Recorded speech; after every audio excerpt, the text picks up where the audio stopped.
Welcome back to another edition of the Versus series. So, I took a look at the list of monsters we could pit against each other from the classic fan-favorite series Goosebumps and Are You Afraid of the Dark, and this pair stood out as a good matchup.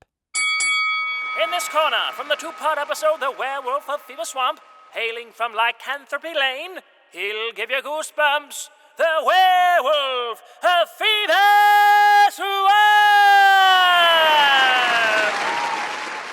And in this corner, from the episode The Tale of the Dead Man's Float, hailing from a rotting pineapple under the sea, he'll make you afraid of the dark, the Pool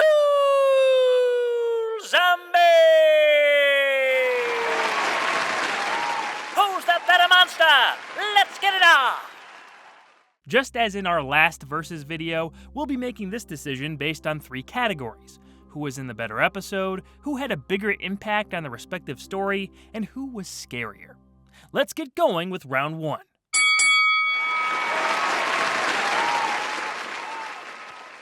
Right off the bat, I'll say that these are two quality episodes. Well, three, I guess. The Werewolf of Fever Swamp was originally aired as a 1-hour special, but they're still listed as two separate installments.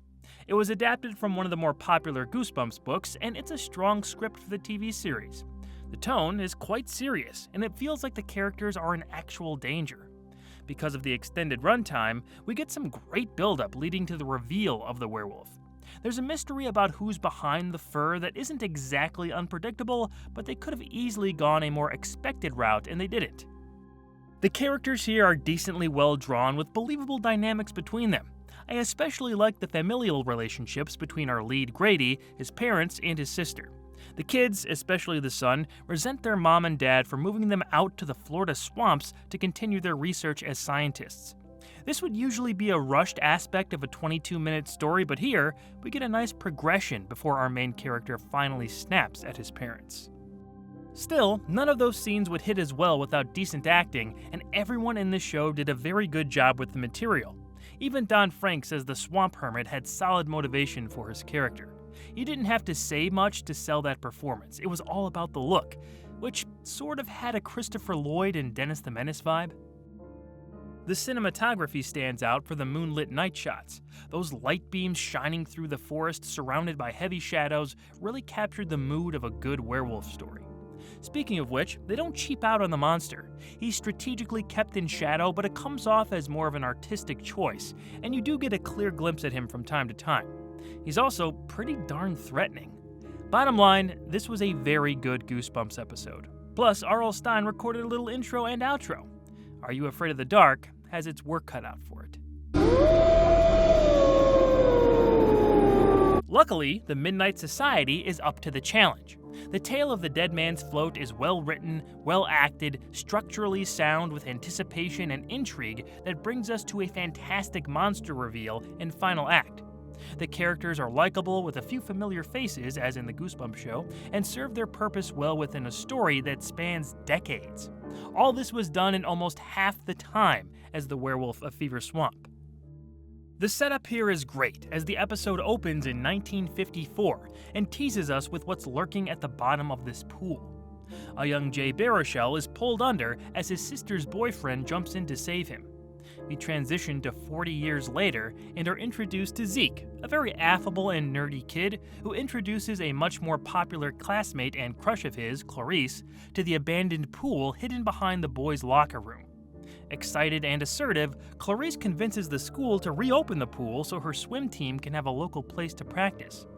Our lead character's budding friendship continues when Zeke offers to tutor a reluctant Clarice in chemistry if she teaches him to swim. Zeke had a near-death experience when he was a kid and has been terrified of the water ever since. I was swimming in a pond. I got my foot tangled in some underwater plants. I couldn't get loose. The harder I tried, the worse it got. Almost drowned. Well, my brother saw me, cut me loose. But ever since, I've had this feeling that there's something down there, waiting, because I cheated it once.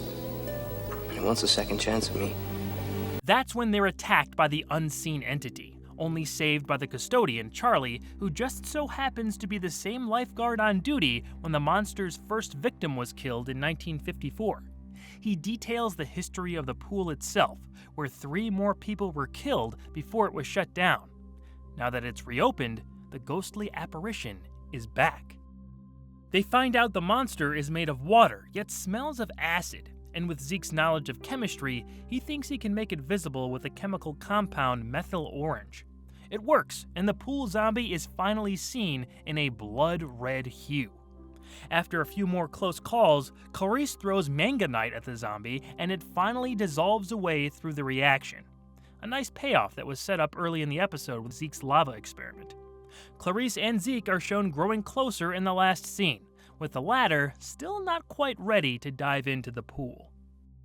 Overall, this was a very well done Are You Afraid of the Dark installment, and it made my honorable mentions list when I did my top 5 best episodes of the series all those years ago. When the biggest thing to complain about is a nitpick concerning the janitor's terrible wig, it's safe to say the story itself is a good one. Fever Swamp was an excellent rewatch, but Dead Man's Float did something more unique with less time and is one of the better shows from either series. Point goes to our man in red.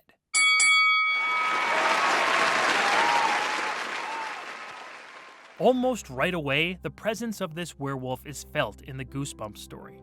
As I said before, the buildup is really strong and paced out perfectly.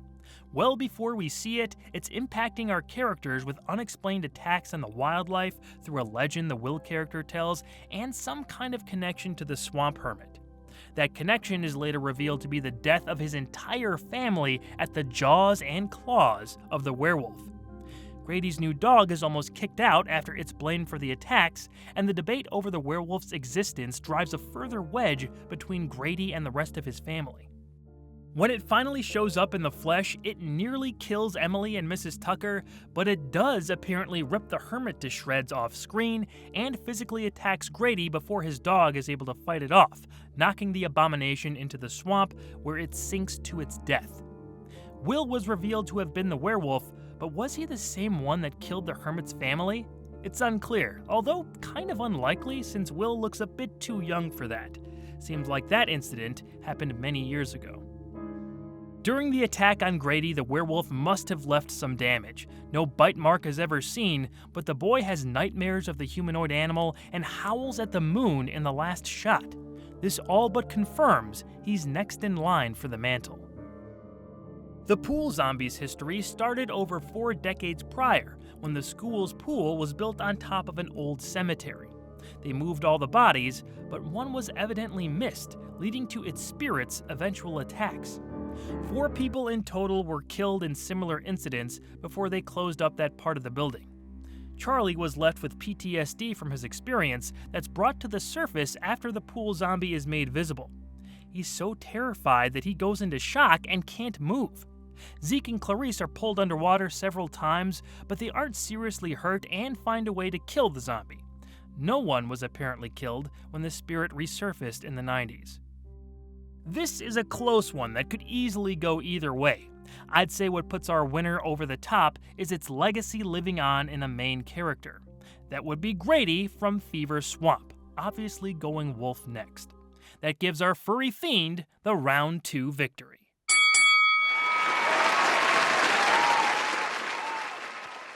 We've reached our deciding contest. Who's scarier, the werewolf or the zombie? Both are given ample lore, a rising crescendo for their first appearances, and look great on screen. We've all seen a werewolf before, but for a kids' TV show, they really went the extra mile to make this thing threatening. Again, hiding him in the shadows until necessary was the right move, and he does kill someone in the episode while murdering more years before. As a kid, I did buy into our character's peril, and this thing was quite ravenous. The pool zombie's first full appearance is the stuff of legend.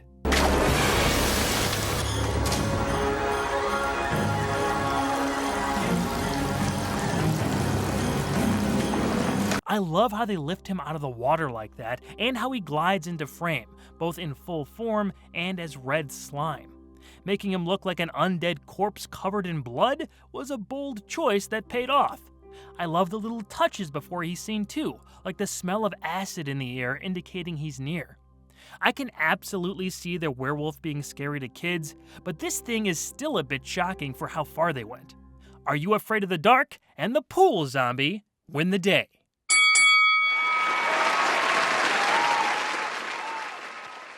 What do you guys think? Who was the better monster? Who else should I match up in this series? Any more Goosebumps versus Are You Afraid of the Dark face-offs you want to see, or something else entirely? Let me know in the comments. Until next time, stay out of the moonlight and, stay out of the water. Have a scary night, everyone.